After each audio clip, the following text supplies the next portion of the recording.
இப்போ ஒரு general thing நம்ம பார்க்க போகிறோம். எல்லா நம்பர்ஸ்க்குள்ள ரிலேஷன்ஸ் என்ன, real numbers, rational numbers, irrational numbers, integers, natural numbers, இதுக்கெல்லாம் உள்ள ரிலேஷன் எப்படி இருக்கும் அப்படின்றத பார்க்க போகிறோம். எதெல்லாம் எதோட சப்செட்டு அப்படின்றத பார்க்கலாம். உங்களுக்கு ஏற்கனவே தெரியும், ரியல் நம்பர்ஸ்க்குள்ளே தான் எல்லா நம்பர்ஸுமே இருக்குது. ஸோ ரியல் நம்பர் தான் சூப்பர் செட் அப்படின்னு. நேச்சுரல் நம்பரும் அதில் தான் இருக்குது, ஹோல் நம்பரும் அதில் தான் இருக்குது, ரேஷனல் நம்பர், இர்ரேஷனல் நம்பர் எல்லாமே ரியல் நம்பருக்குள்ளே தான் இருக்குது. ஓகே, இப்போ அதான் பார்க்க போகிறோம். Subsets of set of real numbers. The set of natural numbers. Natural நம்பர்ஸ்னால் என்ன, என்னன்னு டினோட் பண்ணுவோம். இப்போ 1 2 3 எக்ஸெட்ரா, இதுதான் natural number. Set of integers. இன்டிஜர்ஸ்னால் நெகட்டிவ் நம்பர், 0 பாசிட்டிவ் நம்பர் சேர்ந்தது தான். So -3, -2, 1 0 1 2 3 etcetera. இந்த நம்பர்ஸ் தான் இன்டிஜர்ஸ். இன்டிஜர்ஸை இசட்ன்ற லெட்டரால் டினோட் பண்ணுவோம். அடுத்து a set of rational numbers. ரேஷனல் நம்பரை க்யூன்னு டினோட் பண்ணுவோம். ரேஷனல் நம்பரை எப்படி எழுதுவோம், P/Q ஃபார்மெட்டில் எழுதுவோம். இப்போ set of all x such that x is equal to P/Q where P and Q are integers and Q is not equal to 0. இப்போ இந்த ரேஷனல் நம்பரை எந்த ஃபார்மில், செட் பில்டர் ஃபார்மில் எழுதியிருக்கு. அவ்வளோதான். எக்ஸாம்பிள் என்ன, ரேஷனல் நம்பர்னால -5 5/1ன்னு எழுதுவோம் இல்லையா. ஸோ நியூமரேட்டர் அண்ட் டினாமினேட்டர் ஃபார்மெட்டில் எழுதுறது தான் ரேஷனல் நம்பர்ஸ். இதுவுமே ரியல் நம்பர்ஸ்குள்ளே தான் வருது. The set of irrational numbers. Irrational நம்பர்னால் தெரியும், √2 √3 π இதெல்லாம். ஓகே, அதை டீன்னு டினோட் பண்ணுவோம். T is equal to set of all x such that x belongs to R and x is not a rational number. இதுவே irrational நம்பர் தானே. இப்போ இது எல்லாத்துக்கும் சேர்த்து ரிலேஷன் என்னன்றதை பார்க்கலாம்.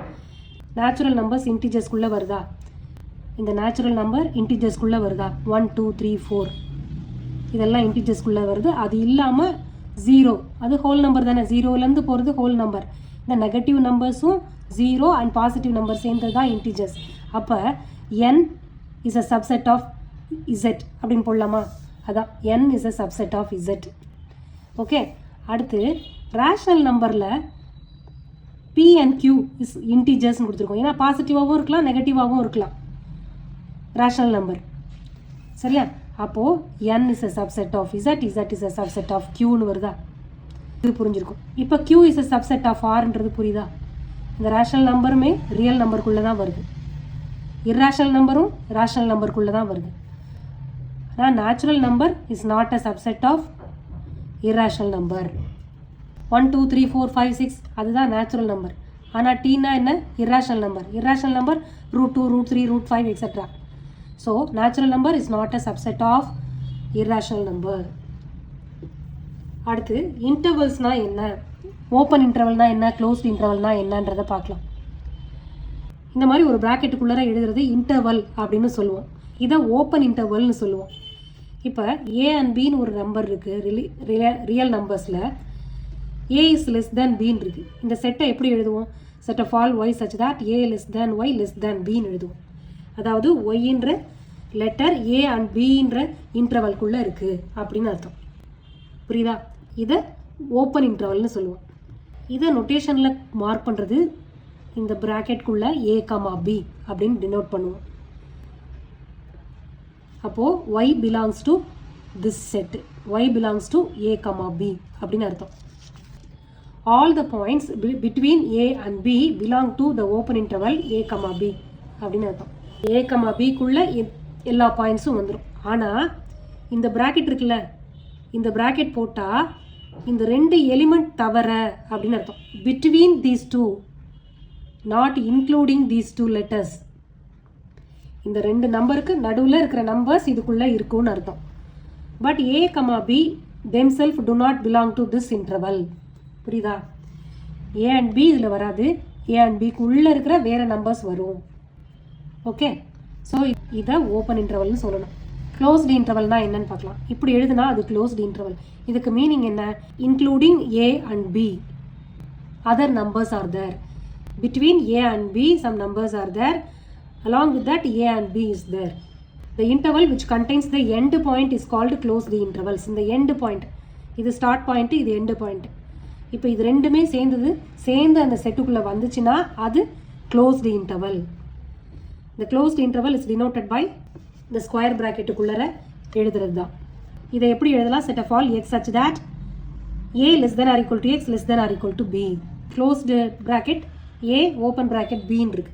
அப்போ x a அதுக்கு அடுத்து இருக்கிற letters or numbers and less than B அப்படின்னு வரணும். A less than or equal to X less than B அப்படி இருக்கணும். இப்படி வந்தால் ஏ தவிர ஏக்கு அடுத்து இருக்கிற லெட்டர்ஸ் எல்லாம் இன்க்ளூடிங் பி அப்படின்னு அர்த்தம். Set of all x such that A less than x less than or equal to b. நான் நல்லா கவனிச்சுக்கோங்க, ப்ராப்ளம்ஸில் வரும், எக்ஸசைஸ் ப்ராப்ளம்ஸில் எக்ஸாம்பிள்ஸில் அடுத்து வரும் பார்க்கலாம். This is an alternative way to designate the subset of the set of real numbers. எலிமெண்ட்ஸை denote பண்ணுறதுக்கு இதுவும் ஒரு வே. எக்ஸாம்பிள்ஸ் ஏன்னு ஒரு செட் இருக்குது, அதில் ஓப்பன் இன்டர்வல் -3,5. -3,5னா என்ன அர்த்தம்? 3யும் 5ம் இல்லாமல் அதுக்கு நடுவில் இருக்க நம்பர்ஸ் -2, -1, 0, 1, 2, 3, 4 வரைக்கும் இருக்கிற நம்பர்ஸ் அதான் இந்த செட்டில் இருக்குது. இப்போது இதில் இன்க்ளூடிங் 7, -7, -6 எக்ஸெட்ரா 8 வரைக்கும் இருக்கிற நம்பர்ஸ். ஓகேயா? அப்போ ஏ இஸ் அ சப்செட் ஆஃப் பின்னு வருமா? புரிஞ்சிருச்சா? அடுத்தது போகலாம். இந்த set closed bracket 0, infinity open bracket defines a set of non-negative real numbers. 0லேருந்து 0, 1, 2, 3 etcetera எல்லா நம்பர்ஸும் வரும். இப்போ -infinity 0னா நெகட்டிவ் நம்பர்ஸ் எல்லா நம்பர்ஸும் வந்துடும். 0க்கு முன்னாடி இருக்கிற நம்பர் வரைக்கும் எல்லா நம்பர்ஸும் வரும். The set of all x such that x belongs to R -5 less than x less than or equal to 7 can be written as. இது எப்படி எழுதலாம்? Open bracket 5 closed bracket 7. இன்டர்வலாக எழுதியாச்சா? சரி, அடுத்து இன்டர்வல் கொடுத்துருக்காங்க, அதை செட் பில்டர் ஃபார்மில் எழுதணும். The interval -3,5 can be written as set of all x such that -3 less than or equal to x less than 5. 3யும் வரணும், ஆனால் less than 5 இருக்கணும். அடுத்து length of intervals. Length of இன்டர்வல்ஸ்னால் அந்த இன்டர்வல்குள்ளே எத்தனை எலிமெண்ட்ஸ் வருது அப்படின்றது தான் லென்த் ஆஃப் இன்டர்வல்ஸ். இந்த number b minus a is called the length of any of the intervals. a இந்த ப்ராக்கெட் போட்டாலும் எந்த ப்ராக்கெட் போட்டாலும் இதுதான் b minus a, அதான் formula. Last number minus first number போட்டோன்னா அதான் லென்த் ஆஃப் த இன்டர்வல்.